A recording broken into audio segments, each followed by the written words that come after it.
तो सबसे पहले आप सभी प्रिय मित्रों को नमस्कार और सभी को राम राम। उम्मीद है आप सभी स्वस्थ होंगे, मस्त होंगे, अपने एग्जाम की अच्छी तैयारी कर रहे होंगे। जी हाँ दोस्तों, आज का जो सेशन रहने वाला है ये जेकेएसएसबी ड्राइवर एग्जाम 2018 का पेपर सॉल्यूशन यहाँ पर करवाने वाला हूँ मैं। और आप सभी को विदित होगा यहाँ पर इस पेपर में 120 प्रश्न आए थे। और भारतीय इतिहास में सबसे हार्ड या सबसे मुश्किल या सबसे अच्छे पेपर में हम बात करते हैं तो दिल्ली पुलिस कांस्टेबल ड्राइवर के 3 शिफ्टों के पेपर और जेकेएसएसबी के 2018 का, जेकेएसएसबी का 2023 का। ये पेपर आप किसी भी ड्राइवर एग्जाम की अगर आप तैयारी कर रहे हैं तो इनको देखना आप मत भूलिएगा। और जी हाँ दोस्तों, मैं बताना चाहूँगा इन पेपर्स की जो कलेक्शंस है वो आप सभी को यहाँ पर study@home के ऊपर मिल जाएगा। लगभग 60 पेपर हमारे पास में है और आप इस सेशन को देख पा रहे हैं। अब यहाँ से हम इसको पेपर का सॉल्यूशन स्टार्ट करेंगे। और सभी को बता दूं ये इंग्लिश और हिंदी दोनों में यहाँ पर हम इसको करने वाले हैं, इंग्लिश और हिंदी दोनों में, क्योंकि यहाँ पर जो हिंदी में आजकल बच्चे कम पढ़ते हैं, इंग्लिश में पढ़ना ज़्यादा पसंद करते हैं, क्योंकि कुछ वर्ड होते हैं जिनका ट्रांसलेशन एरर होती है, उसकी मदद से हम इंग्लिश वाले को प्रेफर ज़्यादा करते हैं। और इंग्लिश में अगर आप पढ़ना सीख जाते हैं तो फिर आपको दिक्कतें किसी पर्सन में गलत करने वाली नहीं आती है और समझ में पर्सन आसानी से आता है और बाकी सब कुछ अच्छा होगा, उम्मीद करते हैं। ये फटाफट सटासट सेशन का पार्ट है और कम समय में अधिक जानकारी हमेशा से हमारा फार्मूला रहा है। और किसी भी प्रकार की क्वेरी के लिए आप कमेंट बॉक्स में लिख सकते हैं। साथ ही दोस्तों बताना चाहूँगा आपके लिए व्हाट्सएप पर चैट या व्हाट्सएप सर्विस भी है, आप कभी भी व्हाट्सएप पे अपनी क्वेरी भेज सकते हैं, कोई प्रश्न पे डाउट है तो भेज सकते हैं। पहले प्रश्न पे चलते हैं। In case the traffic light turns yellow and you are behind the stop line, what should be done. यानी कि येलो लाइट है वो ऑन होती है, ठीक है, और आप स्टॉप लाइन से पहले रुकें। यदि ट्रैफिक लाइट पीली हो जाए और आप स्टॉप लाइन के पीछे हों तो आपको क्या करना चाहिए। You need to stop as the red light will soon indicate stopping. आपको रुकने की जरूरत है क्योंकि लाल बत्ती जल्द ही जो है रुकने का संकेत है वो देने वाली है। तो यहाँ पर बिल्कुल ऑप्शन नंबर 1 इसका राइट आंसर हो जाएगा कि यानी कि जो येलो लाइट होती है उसका मतलब होता है कि रेड सिग्नल जल्द ही होने वाला है। और अगर आप येलो लाइट होने तक अगर चौराहे को पार नहीं करते हैं या स्टॉप रेखा को पार नहीं करते हैं तो आपको वहीं पर रुकना होता है। अगर पार कर चुके होते हैं तो आपको उसको चौराहे को पार करके बाहर निकलना होता है। 2 मेथड होते हैं, लाइन को क्रॉस कर दिया तो आगे बढ़े, नहीं क्रॉस किया तो पीछे रुक जाए। कौन सी लाइन? स्टॉप लाइन, है ना। तो यहां पर आपको ध्यान देना, ऑप्शन नंबर 1 हो जाएगा right answer. According to Motor Vehicle Act 1988, who among the following has to sign a part of the application form in presence of the licensed authority for the license of minor learner? Minor learner का मतलब है एक कम उम्र का व्यक्ति अगर learning licence के लिए अप्लाई करता है तो क्या जरूरी होता है।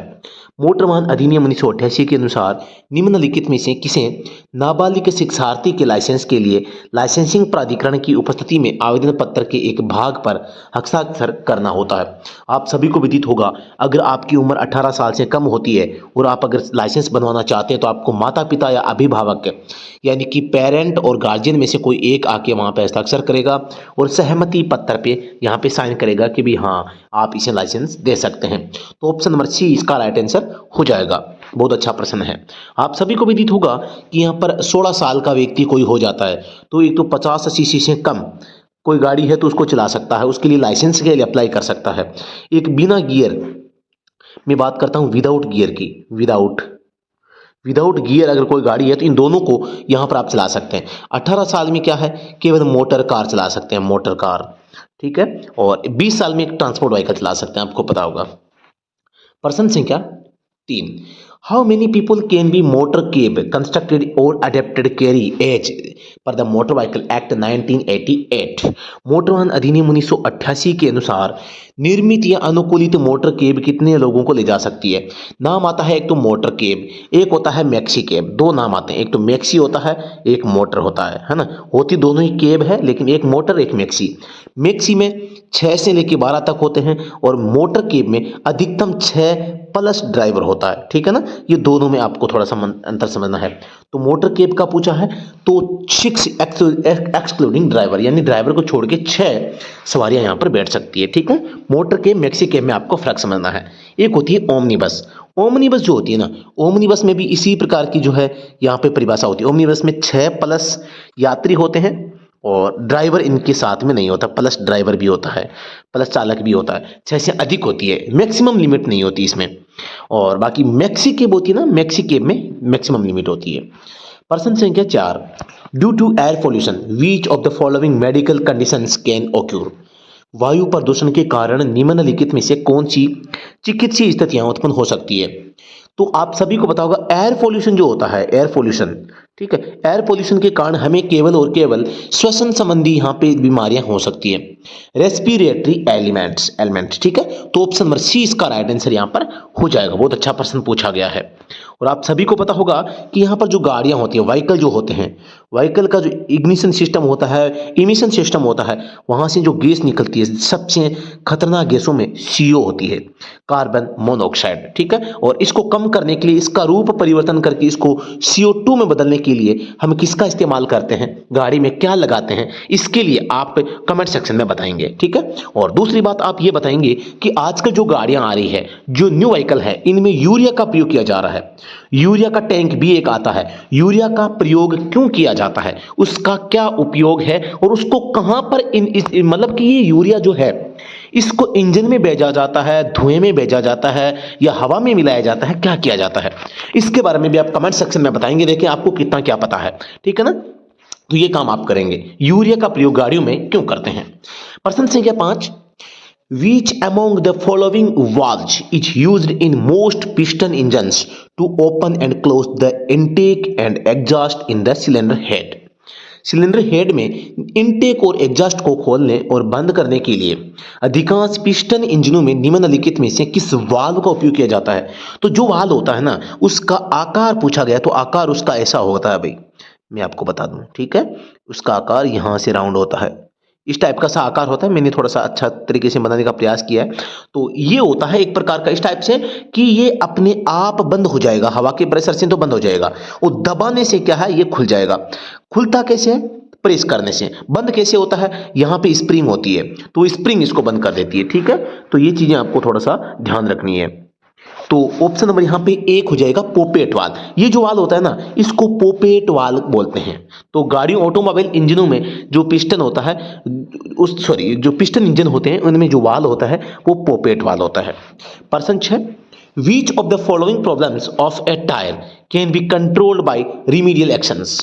यानी कि निम्नलिखित में से टायर की किस समस्या को उपचारात्मक क्रियाओं द्वारा नियंत्रित किया जा सकता है। तो यहां पर रिमीडियल का पूछा है। रिमीडियल का आते ही यहां पर हो जाएगा usual wear and tear of the tyres. यानी कि टायर अगर सामान्य रूप से घिस जाता है, टूट फूट जाता है ना, उसका इलाज करने के लिए टायरों को रिमीडियल एक्शंस इन पे अप्लाई किया जाता है। Option number B right answer हो जाएगा। The octagonal shape of traffic sign exhibits which of the following options. यातायात चिन्ह का अष्टकोणीय आकार निम्नलिखित में से कौन सा विकल्प प्रदर्शित करता है। तो यहां पर आप सभी को पता होगा, अष्टभुजाकार जो साइन होगा, अष्टभुजाकार, तो उसका क्या मतलब होगा, ये पूछा गया। तो ये आप सभी को पता है, स्टॉप का होता है, रुकना, ठीक है। और ये एक प्रकार का आदेशात्मक संकेत है। कौन सा है, आदेशात्मक है, यानी कि मैंडेटरी, यानी कि कंपल्सरी साइन है। प्रश्न संख्या 8 आपके सामने है। What traffic sign does a blue square signify। नीला वर्ग किस यातायात चिन्ह को दर्शाता है। आप सभी को पता होगा, वर्ग का मतलब है यहाँ पे चौकोर आकृति में कोई संकेत। अच्छा, जो है स्क्वायर सिग्निफाई, थोड़ा सा इसमें कंफ्यूजन वाला जो मामला है यहाँ पर मुझे लग रहा है, ठीक है। What traffic sign does blue square. Square का मतलब है चौकोर आकृति में संकेत है और ब्लू कलर में है। ब्लू कलर में अगर स्क्वायर होगा तो वो सीधी सी बात है इंफॉर्मेटरी जो साइन होगा, यानी सूचनात्मक संकेत यहाँ पर होता है, ठीक है ना। तो यहाँ पर हालांकि पहले जो मैंने पढ़ा, मैंने सोचा यहाँ पे ब्लू जो सर्कल होगा तो यहाँ पर मैंडेटरी मैंने लगा रखा है। तो इस प्रश्न का जवाब है ऑप्शन नंबर सी, यानी कि इंफॉर्मेटरी साइन हो जाएगा। प्रश्न संख्या 8 है। Which of the following is a mix of particles or gases that can reach harmful concentration both outside and indoors। निम्नलिखित में से कौन सा कणों और गैसों का मिश्रण है जो बाहर और अंदर दोनों जगह हानिकारक है सांद्रता तक पहुंच सकता है। एयर पोल्यूशन और radio active pollution, thermal pollution और विजुअल पॉल्यूशन। तो यहाँ पर जो अंदर और बाहर दोनों जगह जो पहुंच सकता है और हानिकारक जो हो सकता है वो एयर पोल्यूशन ही हो सकता है, जो हर जगह अपना जो दबदबा है जो है दिखा सकता है, ठीक है ना। तो यहाँ पर पोल्यूशन के बारे में एयर पोल्यूशन सबसे घातक होता है, जो कि हर जगह मौजूद हो सकता है। तो ऑप्शन नंबर 1 हो जाएगा। प्रश्न संख्या 10 आपके सामने है। Which of the following types of lubricating system is used for a 4-stroke cycle automobile engine। निम्नलिखित में से किस प्रकार की चिकनाई प्रणाली का उपयोग 4 स्ट्रोक चक्कर ऑटोमोबाइल इंजन के लिए किया जाता है? तो यहाँ पर आप सभी को पता होगा कि जो ये मतलब जो 4 स्ट्रोक इंजन होते हैं इनमें वेट सम्प लुब्रिकेशन सिस्टम का इस्तेमाल किया जाता है, यानी गीला दाब नाबदान संवहन प्रणाली। Option number B right answer हो जाएगा। प्रश्न संख्या यहाँ पर जो 11 है, at what temperature the roads are most slippery. किस तापमान पर सड़कें सबसे अधिक फिसलन भरी होती है? तो आप सभी को पता होगा कि यहाँ पर सड़कों के फिसलन भरी होने का पूछा है, तो यहाँ पर एक तो जो अबव फ्रीजिंग पॉइंट हिमांक बिंदु से ऊपर, क्लोज द फ्रीजिंग पॉइंट और क्लोज टू एम्बिएंट टेम्परेचर और अबव एब्सोल्यूट टेम्परेचर, ये निरपेक्ष तापमान से ऊपर परिवेश के तापमान के करीब, हिमांक बिंदु के ऊपर हिमांक बिंदु के करीब। तो यहाँ पर जो है ना, जो किस तापमान पर सड़कें सबसे अधिक फिसलन भरी होती है, तो हिमांक बिंदु के करीब है, यहाँ पर फिसलन भरी ज्यादा होती है। तो यहां पर ऑप्शन नंबर 1 इसका राइट आंसर हो जाएगा। The toll free number two avail 108 emergency services is accessible through, यानी कि 108 आपातकालीन सेवाओं का लाभ उठाने के लिए टोल फ्री नंबर के माध्यम से पहुंचा जा सकता है।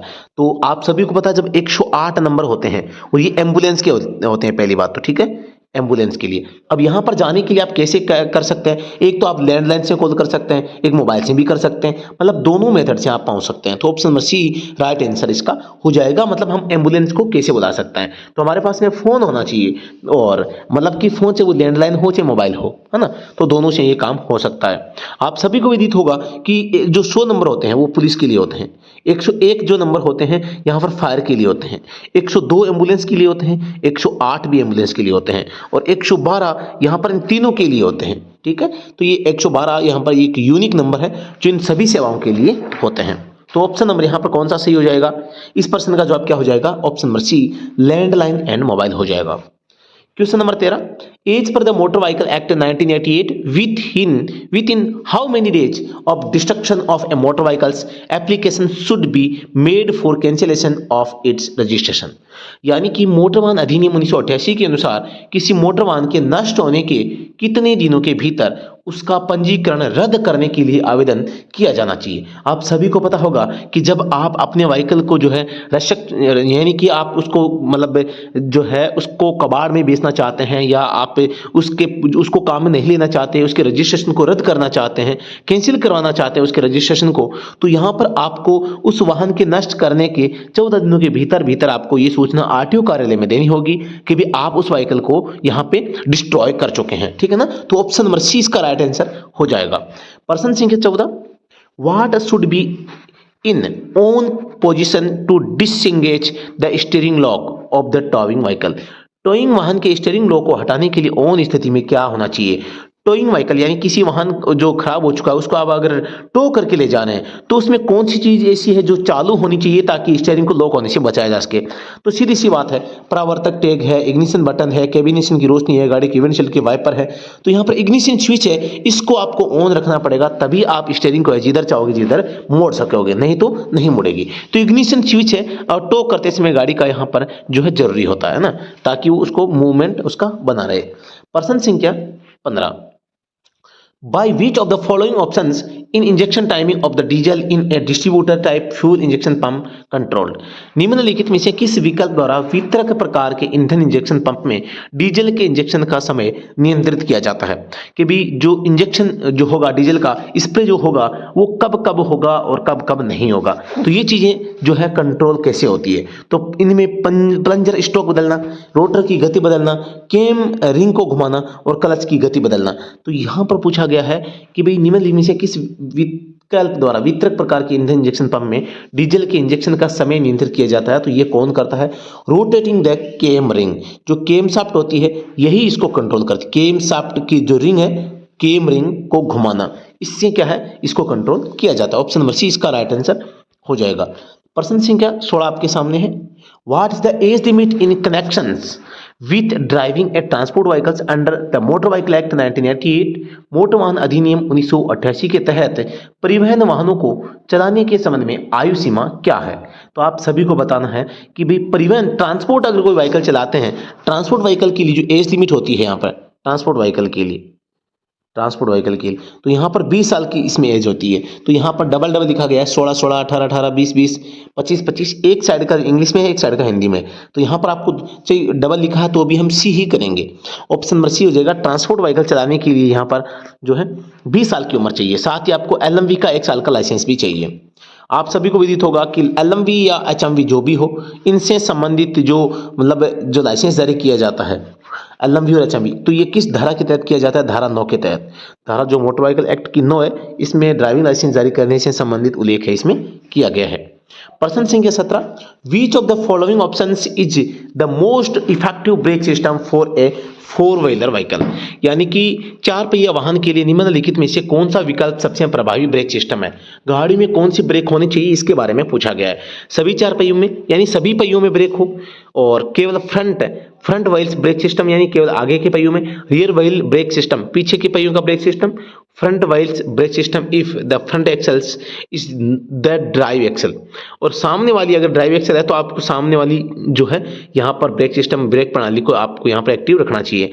ठीक है, और अब आगे है front wheels brake system if the front axle is the drive axle, यदि फ्रंट एक्सेल ड्राइव एक्सेल है तो फ्रंट व्हील। तो यहाँ पर आपको बताना चाहूंगा सभी 4 पहियों का जो ब्रेक सिस्टम है प्रभावी होना चाहिए। गाड़ी कोई भी अगर आप यूज में ले रहे हैं, आगे और पीछे दोनों साइड में ब्रेक होना चाहिए। ऑप्शन नंबर 1 इसका राइट आंसर हो जाएगा। प्रश्न संख्या 18, you are about to take a right turn at the intersection after seeing that green light, suddenly you hear a siren and see a fire brigade about to overtake you, what should be done?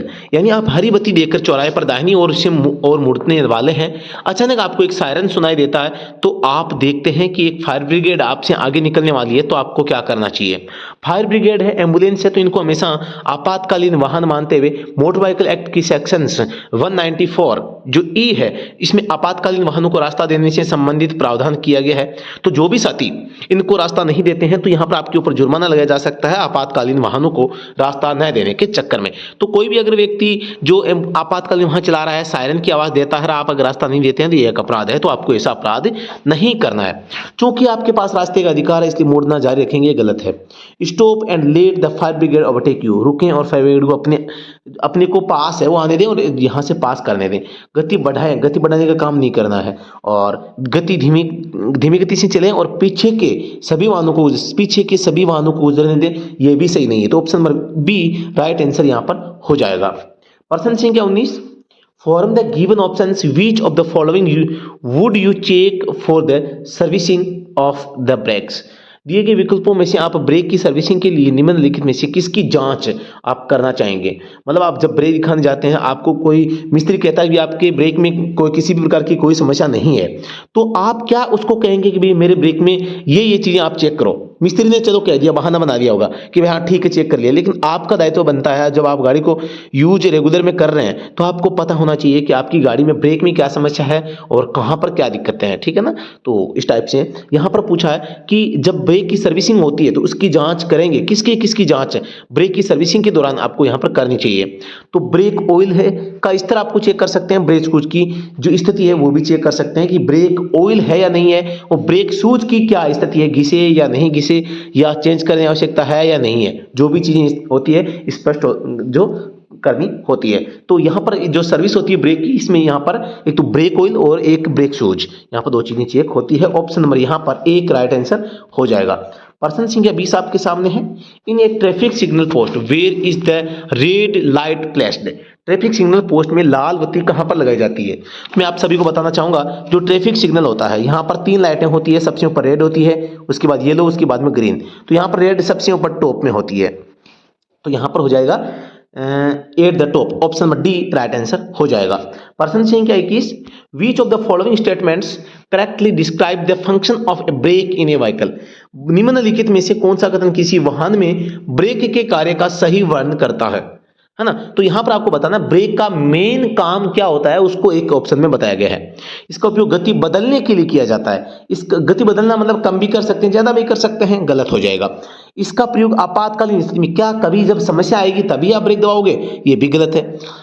It is used to couple the engine to the road wheel, इसका उपयोग engine को सड़क के पहियों से जोड़ने के लिए किया जाता है, तो ये भी गलत है। It is used to decelerate the vehicle speed, इसका उपयोग वाहन की गति को कम करने के लिए किया जाता है। ऑप्शन नंबर डी इसका राइट आंसर यहाँ पर हो जाएगा। यानी कि जो इसका उपयोग है वो किसके लिए कहते हैं, गति को कम करने के लिए, है ना। बाकी सारे काम आपातकालीन वाहन, लेकिन ब्रेक का मेन काम जो होता है ना वो गाड़ी को धीमा करना होता है। प्रश्न संख्या 22, What should be the position of the gear while moving up or down a slope? ढलान पर या ढलान पर ऊपर या नीचे जाते समय गियर की स्थिति क्या होनी चाहिए? It should be in low gear, it should be in neutral gear, it should be in high gear, it should be in reverse gear। तो यहाँ पर आप सभी को विदित होगा कि यहाँ पर जो ढलान या ऊपर की ओर नीचे जाते से ऊपर या नीचे जाते समय गियर की स्थिति क्या होनी चाहिए? तो इसका जवाब हो जाएगा हमेशा आपको लो गियर में रखना है, ठीक है ना। अब देखो यहाँ पर दो चीजें हैं, एक तो नाम आता है लो गियर, लो गियर, एक तो नाम है लो गियर का, एक है लो पावर का, लो पावर का, एक नाम है हाई पावर का, हाई पावर, ठीक है। अब यहां पर देखो लो गियर की बात आई है मतलब कि एक नंबर गियर की बात हो रही है, लो पावर की बात हो रही है मतलब टॉप गियर की बात हो रही है, लो हाई पावर की बात हो रही है तो भी यहां पर एक नंबर गियर की बात हो रही है। पावर का पूछे तो यहां पर लो और हाई पावर मतलब कि छोटे गियर जो होंगे जैसे 1 2 3 शुरुआत, एक नंबर जो गियर होता है ना वो हाई पावर गियर होता है। और जो एक बात करता हूं मैं, केवल लो गियर पूछे आपको, देखो हाई पावर और लो गियर, है ना। तो इन शब्दों का खेल समझना है तीनों में कि भाई यहां पर जो है जब आप गाड़ी चलाते हैं तो यहां पर जो चढ़ान की ओर गाड़ी चढ़ रही है तो यहां पर गाड़ी को क्या चाहिए, ताकत लगती है। गियर आपने 1 से 2 डाल दिए हैं लेकिन गाड़ी को ताकत चाहिए होती है, आप टॉप गियर में गाड़ी को नहीं चलाते हैं। तो इसीलिए यहां पर अब वो टॉप गियर क्या है, टॉप गियर आपका लो पावर वाला गियर है, क्योंकि टॉप गियर लो पावर के साथ में, अब मैं आपको बता दूं टॉप गियर क्या है, लो पावर के साथ में हाई स्पीड है। क्या है, हाई स्पीड। स्पीड तो क्या है, हाई है, लेकिन जो है पावर है वो कम है, ठीक है ना। इसी अनुसार जो प्रथम गियर होता है ना, यहाँ पे लो तो स्पीड होती है, लो तो स्पीड होती है और हाई क्या होता है, हाई पावर होता है, ठीक है। तो ये चीजें आपके एक दूसरे को क्रॉस करती है, ये चीजें ध्यान रखनी है थोड़ा सा। ये लो गियर में होना चाहिए, ऑप्शन नंबर 1 राइट आंसर हो जाएगा। What does the solid yellow line near the edge और curve of the road signify? सड़क के किनारे या मोड़ के पास ठोस पीली रेखा क्या दर्शाती है? भाई सड़क के किनारे हो या कोई किसी ठोस सतह पर या मोड़ पर अगर जो कंटिन्यूस लाइन येलो लाइन होती है तो उसका मतलब क्या होता है? तो उसका मतलब पार्किंग क्षेत्र है, पार्किंग क्षेत्र नहीं है, ओवरटेकिंग की अनुमति, ओवरटेक करने की अनुमति। ओवरटेक का संबंध तो यहाँ पर जो बीच में आती है उसका होता है, लेकिन प्रश्न में सड़क के किनारे या मोड़ का पूछा है तो यहाँ पर सीधी सी बात है, सड़क के किनारे येलो लाइन होगी तो मतलब है रुकना या खड़ा रहना मना है। तो यहाँ पर पार्किंग क्षेत्र नहीं है, कोई पार्किंग क्षेत्र नहीं, इसका option number B right answer हो जाएगा। प्रश्न संख्या 24 आपके सामने है। Which of the following oils is used for the car gearbox lubrication in case the oil level reduce from the required level?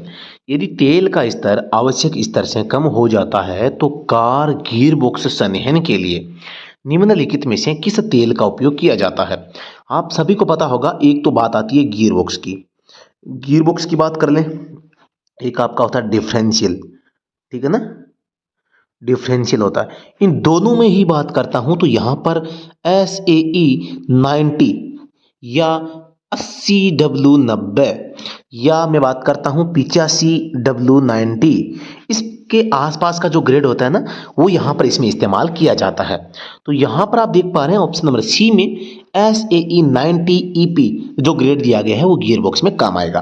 बात करते हैं पावर स्टीयरिंग में, पावर जो स्टीयरिंग होता है इसमें तो TQ ग्रेड का ऑयल लगता है। अब बात करते हैं इंजन ऑयल की, तो इंजन ऑयल इसका ग्रेड जो होता है 15W40, 20W40, 30W40, ये 3 ग्रेड इसके लिए होते हैं। तो यहां पर इन ग्रेड्स का इस्तेमाल किया जाता है, ठीक है ना। तो ये होता है यहां पर ग्रेड ऑफ ऑयल, तो ऑप्शन नंबर सी इसका राइट आंसर हो जाएगा। प्रश्न संख्या 25, the image given below represents which of the following options. यहाँ पर दी गई छवि में जो चिन्ह है ये किसका है, तो आप देख पा रहे हैं 20, 40, 60, 100 दिया हुआ है ना, तो ये एक प्रकार की गाड़ी की स्पीड बता रहा है और इस मीटर के अकॉर्डिंग अभी जो संकेत आ रहा है ये 60 पे आ रहा है, मतलब स्पीड बता रहा है, तो मतलब ऑप्शन नंबर 1 स्पीडोमीटर हो जाएगा। ठीक है ना, तो अगले ऑप्शन में चलते हैं। हालांकि ये जो मैंने छवि दिखाई है ना आपको, इसमें देखो आप ये देख पा रहे हैं ये जो यहाँ पर ओडोमीटर भी इसमें लगा हुआ है साथ में, और नीचे सबसे नीचे ट्रिप मीटर भी है, ये ट्रिप मीटर है, ये ओडोमीटर है, और ये जो स्पीड बता रहा है ये स्पीडोमीटर है।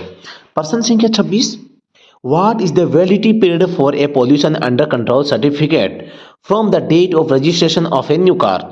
नई कार के पंजीकरण की तारीख से प्रदूषण नियंत्रण प्रमाण पत्र की वैधता अवधि क्या होनी चाहिए।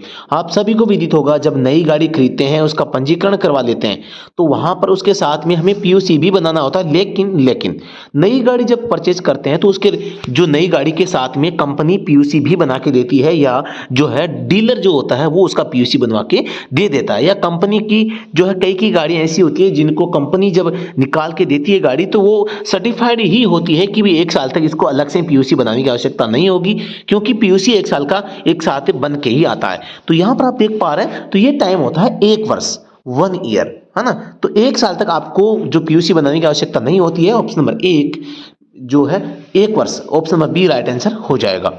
प्रश्न संख्या 27, Which section of the Motor Vehicle Act 1988 makes driving under the influence of alcohol an offense in India? आप सभी को विदित होगा मोटर व्हीकल जो एक्ट है, मोटर व्हीकल एक्ट 1988, इसकी जो सेक्शन 185 है वो शराब पीकर ड्रिंक एंड ड्राइवर, है ना, ड्रंक एंड ड्राइविंग, तो यहाँ पर शराब पीकर गाड़ी चलाते हैं तो यहाँ पर अपराध बताते हैं, और इसकी जांच के लिए यहाँ पर आप सभी को पता होगा कि एक वैल्यू दी जाती है 30 mg इन 100 ml, 100 ml जो ब्लड होगा इसमें इससे ज्यादा अल्कोहल नहीं होना चाहिए। साथ ही मैं बताना चाहूंगा यहाँ पर धारा 203 जो है स्वास्थ्य परीक्षण और धारा 204 जो है लेबोरेटरी परीक्षण के बारे में, प्रयोगशाला परीक्षण के बारे में भी उल्लेख करती है। धारा 203 और 204 को भी आपको याद रखना है। जब शराब पीकर आप आएंगे तो आपका स्वास्थ्य परीक्षण किया जाएगा, तो स्वास्थ्य परीक्षण धारा 203 में इसका उल्लेख किया गया है। धारा 204 में आपके जो खून की जांच की जाएगी कभी खून में अल्कोहल है या नहीं है, वो 204 में लेबोरेटरी टेस्ट यानी कि प्रयोगशाला परीक्षण के बारे में बताता है।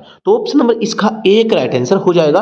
और धारा 185 के अपराध करने पर प्रथम बार में 10,000 का जुर्माना और दूसरी बार में 15,000 का जुर्माना है। प्रथम बार में 6 माह की कैद का प्रावधान है और दूसरी बार में यहाँ पर 2 वर्ष की कैद का प्रावधान किया गया है।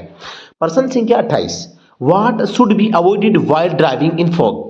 कोहरे में गाड़ी चलाते समय क्या परहेज करना चाहिए, क्या नहीं करना है, ऐसा बताओ आप। धीरे धीरे गाड़ी चलाना, बात तो ठीक है। हाई बीम रोशनी का उपयोग करें कोहरे में, इन फोग कभी भी आप हाई बीम का प्रयोग नहीं करते। Staying focused on the road, सड़क पर ध्यान केंद्रित रखना, ठीक है। Rolling down the vehicle window, वाहन की खिड़की नीचे करना, ये भी कर सकते हैं, कोई दिक्कत नहीं है। तो option number be using high beam lights, ये गलत यहाँ पर हो जाएगा। फोग में कभी भी यहाँ पर हाई बीम का प्रयोग नहीं किया जाता, हमेशा लो बीम का प्रयोग करना चाहिए। प्रश्न संख्या 29, if we imagine the steering wheel to be a clock, यानी एक घड़ी है, which would be in the correct position of our hands to hold it. Steering को पकड़ने का सही मेथड क्या होता है, ये पूछा गया है। तो आप सभी को विदित होगा कि जो स्टीयरिंग होता है यहाँ पर 12 होती है, यहाँ पर 6, यहाँ पर 3, यहाँ पर 9, तो सबसे बेस्ट तरीका होता है एक हाथ यहाँ पर लेफ्ट वाला, यहाँ पर राइट वाला, ये राइट हो गया, ये लेफ्ट हो गया, तो 9 और 3 की स्थिति यहाँ पर होती है तो अच्छी बात होती है ना। तो यहाँ पर इसके अलावा 10 और जो है यहाँ पर जो 4 की या 2 की भी स्थिति कई लोग रखते हैं, वो भी ज्यादा गलत नहीं है, ठीक है। तो यहाँ पर इस प्रश्न का जो जवाब हो जाएगा वो हो जाएगा ऑप्शन नंबर बी 9 से 3, left hand eight 9 and right hand eight 3। बायां हाथ 9 पर होना चाहिए, दायां हाथ यहाँ पर जो है 3 पर होना चाहिए।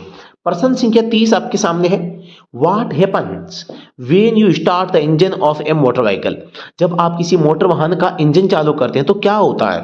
आप सभी को पता होगा जब आप गाड़ी को चालू करने के लिए गाड़ी का सेल्फ मारते हैं तो सेल्फ मारते ही जब गाड़ी स्टार्ट होती है तो उस समय जो है एक तो इंजन होता है, इंजन के पीछे फ्लाईव्हील होता है, FLYWH वही WEL फ्लाईव्हील होता है। फ्लाईव्हील के पास में तो होता है रिंग गियर, ठीक है। अब होता है सेल्फ, होता है एक सेल्फ मोटर होती है, सेल्फ के पास में यहाँ पर पिनियन होता है, ठीक है। तो यहाँ पर रिंग गियर और पिनियन गियर आपस में मिलते हैं और यही प्रश्न में पूछा गया है। The starter motor pinion meshes with flywheel ring gear, यानी कि starter motor pinion flywheel ring gear के साथ में मेल खाता है। स्टार्ट करते समय की बात हो रही है। Which among the following is the major benefit of car pooling, यानी निम्नलिखित में से कार पुलिंग का प्रमुख लाभ कौन सा होता है। कार पुलिंग का मतलब है जैसे कि आप कोई ए स्थान की जगह है, वहां से बी जगह जाते हैं, कितने लोग जाते हैं, 2 व्यक्ति जाते हैं, और दोनों अलग अलग कार ले जाते हैं आप, ठीक है, कार दोनों जाती है, ये भी कार है और ये भी कार है। अब कार पुलिंग क्या होगा, यहां पर डेस्टिनेशन आपका एक ही जगह है, जाना आपको बी जगह पर है, जाते कहां ए से, यानी आप जयपुर से दिल्ली जा रहे हैं, और अब आप क्या करेंगे कि दोनों अलग अलग गाड़ियों से जाएंगे तो ज्यादा तेल जलेगा और प्रदूषण बढ़ेगा, और उसकी जगह आप दोनों अगर मिलकर एक ही गाड़ी में चले जाएं तो यहां पर और भी बेहतर होता है ना। मतलब सार्वजनिक जो मतलब व्हीकल होते हैं उनका प्रयोग करके किसी यात्रा पे जाना एक प्रकार से पोल्यूशन को डिक्रीज करने के समान है, वो समझा जाता है। तो कार पुलिंग एक ऐसी प्रणाली है कि मिलकर आप क्या करते हैं, शेयर करते हैं अपनी गाड़ी को, मतलब गाड़ी एक है और जाने वाले कई होते हैं, है ना। तो स्वयं की खुद की पर्सनल गाड़ियां परचेज न करके जो है यहां पर जो एक दूसरे के साथ में जो शेयर करते हैं गाड़ी को, हम उसे कार पुलिंग के नाम से जानते हैं। तो आप समझ गए होंगे, मैं उम्मीद करता हूं। यानी कि जो है निम्न में से कार पुलिंग का प्रमुख लाभ कौन सा है, लाभ कौन सा है, रिड्यूसिंग एयर पोल्यूशन, यानी वायु प्रदूषण कम करना। इंक्रीज एयर पोल्यूशन गलत है, इंक्रीज ये भी गलत है, रिड्यूसिंग थर्मल ये भी गलत है। तो रिड्यूसिंग एयर पोल्यूशन, वायु प्रदूषण इससे कम है होता है, ठीक है। अगला प्रश्न पे चलते हैं।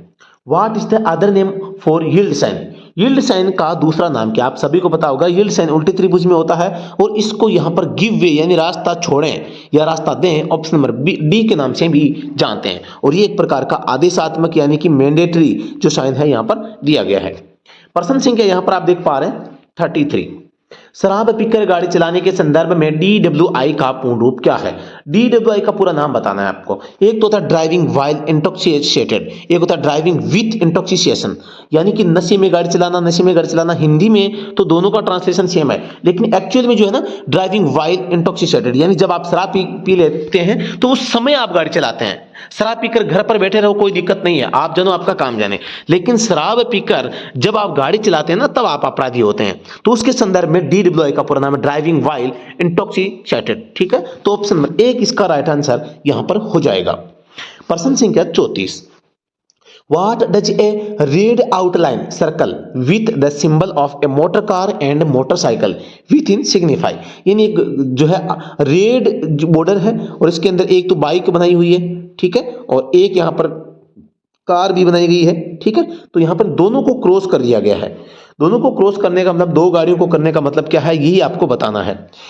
Motor car allowed and motorcycle prohibited, एक को प्रोहिबिटेड एक को अलाउ, एक को अलाउ एक को प्रोहिबिटेड, ठीक है। ऑल मोटर व्हीकल्स प्रोहिबिटेड और ऑल मोटर व्हीकल्स अलाउड, तो अलाउड तो है नहीं क्योंकि गोल आकृति में है और काटा हुआ है ना। तो यहां पर हो जाएगा all motor vehicles prohibited, option number C इसका राइट आंसर हो जाएगा। प्रश्न संख्या 35। According to news reports air pollution in which of the following cities of India has reached to hazardous level, समाचार रिपोर्टों के अनुसार भारत के निम्नलिखित में से किस शहर में वायु प्रदूषण खतरनाक स्तर तक पहुंच गया है। आप सभी को पता होगा कि भारत में सबसे ज्यादा जो पोल्यूशन होता है वो यहां पर दिल्ली में होता है। आप सभी को बता दूं, एक डीजल इंजन होता है, एक पेट्रोल इंजन होता है। पेट्रोल इंजन से सबसे ज्यादा लेड निकलता है, लेड यानी शीशा होता है, और डीजल इंजन से यहां पर PM यानी कि पार्टिकुलेट मैटर, इस PM को SPM सस्पेंडेड पार्टिकुलेट मैटर के नाम से भी हम जान सकते हैं, ठीक है ना। तो पेट्रोल इंजन लेड यानी शीशा, इसलिए हम कम खरीदते हैं, कम चलाते हैं। डीजल इंजन यानी पार्टिकुलेट मैटर, जो कि कण होते हैं, वायु में विचरण करते रहते हैं। जब भी आप खुले गाल खुला मुंह है करके मार्केट में जाओगे तो आपके गालों पे वो कण है चिपक जाएंगे, आपका चेहरा खराब हो जाओगे और आप सुंदर नहीं दिखेंगे, तो लोग आपको कम पसंद करेंगे। समझ गए ना, मजा आया नहीं आया, चलो कोई बात नहीं, अगले प्रश्न पे चलते हैं, मजाक कर रहा हूं। प्रश्न संख्या 36, ये रियल कहानी है भी। पार्टिकुलेट मैटर जो होते हैं ना वो क्या करते हैं, हमारे त्वचा पे चिपक जाते हैं, तो त्वचा से संबंधित रोग होते हैं। हमारे जो श्वसन क्रिया है उसके साथ अंदर चले जाते हैं, तो श्वसन क्रिया में भी दिक्कतें आती है। Which of the following is not considered as a difficult road conditions for a driver, निम्नलिखित में से किसे ड्राइवर के लिए कठिन सड़क स्थिति नहीं माना जाता। बर्फीले तूफान होता है, भारी बारिश ये भी होता है, कोहरा ये भी होता है, नॉन स्लिपरी रोड फिसलन रहित सड़क, ये आंसर गलत हो जाएगा। यहां पर यानी कि पूछा है कठिन सड़क स्थिति नहीं माना जाता, किसको नहीं माना जाता? नॉन स्लिपरी रोड को, क्योंकि ये कठिन नहीं होती। जहां पर गाड़ी फिसलती नहीं है फिर वो कठिन नहीं है, वो एकदम आसान है। तो option number D right answer हो जाएगा। प्रश्न 37, what is the right foot pedal of A car called? आप सभी को पता है, इसमें हम जो है ए बी सी इसका इस्तेमाल करते हैं। ये लेफ्ट का है, ये राइट का है, ये मिडिल का है। तो यहां पर जो राइट का होता है एक्सीलरेटर का होता है, त्वरक का होता है, स्पीड बढ़ाने घटाने का होता है। तो ऑप्शन नंबर बी इसका राइट आंसर हो जाएगा। यानी कार के दाहिने पैर के पेडल को क्या कहते हैं? एक्सीलरेटर यानी त्वरक इसके नाम से जाना जाता है। What will happen if the clutch is engaged in the transmission system of an automobile? यदि किसी ऑटोमोबाइल के ट्रांसमिशन सिस्टम में क्लच लगा दिया जाए तो क्या होगा? The spring pressure clamps, the friction plate between the pressure plate and flywheel. यहां पर देखो सभी जो ऑप्शंस है इन सभी में द स्प्रिंग प्रेशर क्लैंप्स ये नाम रिपीट हो रहा है। देखो पहला नाम है ये रिपीट हो रहा है, मैं इस नाम को पढ़ूंगा नहीं, आपको समझाने के लिए इस नाम को फोरगो कर रहा हूं एक बार, ठीक है। और फ्रिक्शन प्लेट भी, फ्रिक्शन प्लेट बिटवीन ये भी देखो रिपीट हो रहा है, यहां तक सभी में रिपीट हो रहा है, ठीक है। फिर यानी कि जो स्प्रिंग प्रेशर क्लैंप है वो the spring pressure clamps the friction plate between. अब जो आपको ये पूछा जा रहा है कि जो क्लच प्लेट होगी CLUTCH क्लच प्लेट, अब ये किन दो भागों के बीच में ये चिप पिचक जाएगी? आप सभी को पता है फ्लाईव्हील होता है, फ्लाईव्हील के ऊपर यहाँ पर क्लच जो है प्लेट लगाई जाती है, इसके ऊपर क्लच प्रेशर प्लेट लगाई जाती है। अब इस क्लच प्लेट को हम यहाँ पर इसको फ्रिक्शन प्लेट भी बोल देते हैं, फ्रिक्शन प्लेट यानी घर्षण प्लेट। और यहां इसके ऊपर बियरिंग होता है, रिलीज बियरिंग होता है, ठीक है। तो यहां पर इसके बाद में पेडल होता है। तो यहां पर पूछा है कि भी जो आपकी जो फ्रिक्शन प्लेट है ये किन दो भागों के बीच में है? तो आपकी एक तो जो प्रेशर प्लेट है, क्लच प्रेशर प्लेट है, और एक आपका फ्लाईव्हील है, इन दो भागों के बीच में फ्रिक्शन प्लेट होगी। फ्रिक्शन प्लेट को क्लच प्लेट भी बोलते हैं, जो कि अमूमन यहां पे एस्बेस्टस की बनाई जाती है और फ्रिक्शन मटेरियल इसके ऊपर होता है, घिसती है तो तब यही घिसती है, ठीक है ना। तो प्रेशर प्लेट है, इसका काम होता है इसके ऊपर प्रेशर लगा के रखना। तो यहां पर ऑप्शन नंबर कौन सा सही हो जाएगा कि भी यहां पर देखो the pressure plate and flywheel, यानी कि किसके बीच में जो है पिचक जाती है? प्रेशर प्लेट के और फ्लाईव्हील के। तो ये एकदम राइट आंसर ऑप्शन नंबर 1 इसका जवाब हो जाएगा। समझ में आया नहीं आया भाई?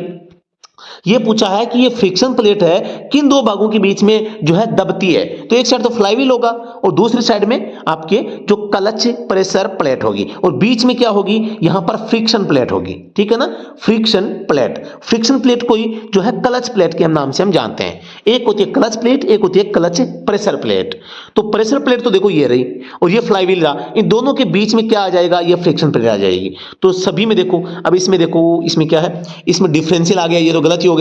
और इसमें प्रेशर प्लेट और रिएक्शन प्लेट तो कोई होती नहीं है। और डी में क्या है? प्रेशर प्लेट और क्लच पेडल। यार क्लच पेडल तो केवल दबाने हटाने का काम करता है। समझ में आया नहीं आया? कमेंट सेक्शन में आप जरूर बताएंगे। Which of the following is reflective while you are driving at night?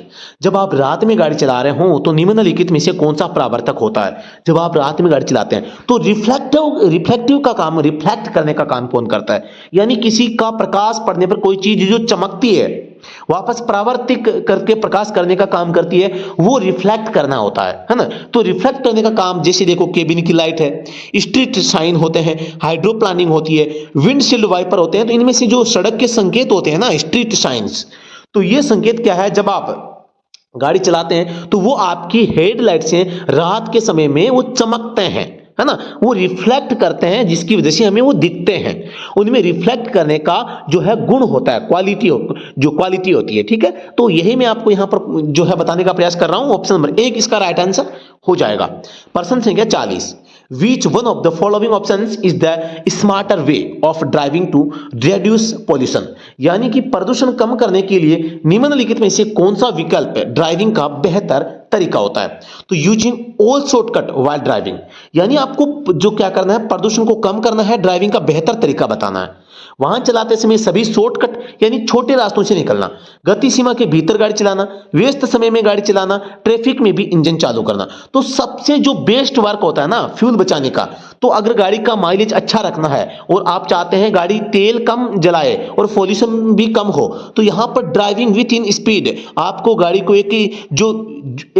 जो हम कह सकते हैं एवरेज जो स्पीड होते हैं, आइडल स्पीड जो है ना, उसमें ये गाड़ी आपको चलानी चाहिए। और एक हम कह सकते हैं जो स्पीड होती है लगभग आपकी 50 से 55 के बीच में, एक मॉडरेट स्पीड होती है ना, उस स्पीड में अगर आप गाड़ी चलाते हैं तो गाड़ी पॉल्यूशन कम करेगी, फ्यूल की बचत होगी, माइलेज अच्छा देगी और सब कुछ सारा फायदा ही फायदा है। तो ऑप्शन नंबर यहाँ पे बी राइट आंसर हो जाएगा। जी हाँ दोस्तों, मैं आपको बताना चाहूंगा ये जो जेके एसएसबी का पेपर है इसमें 120% है और आज इस सेशन में हम 40% करेंगे, बाकी जो 41 से जो 80% है वो नेक्स्ट में, और जो 81 से 120 थर्ड में हम करेंगे। तो 1 बाय 1 करके हम सारे पर्सन कर लेंगे क्योंकि सेशन काफी लंबा हो चुका है और थोड़ा सा थकान भी होने लगती है।